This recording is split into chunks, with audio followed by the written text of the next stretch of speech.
Sa isang payapang umaga, may isang mahiwagang araw na unti-unting sumisikat sa kalangitan. Ngunit kakaiba ang araw na ito.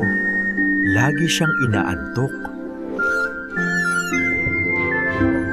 Ay, gusto ko nang matulog, sabi ng araw habang humihikab.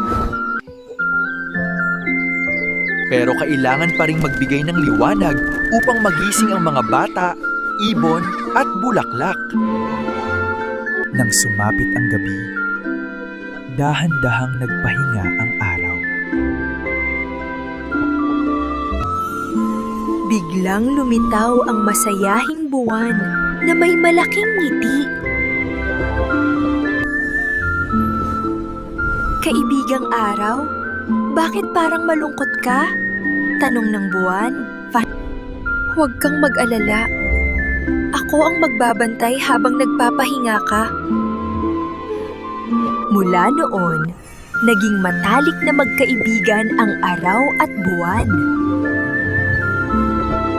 At tuwing gabi, marahang bumubulong ang buwan.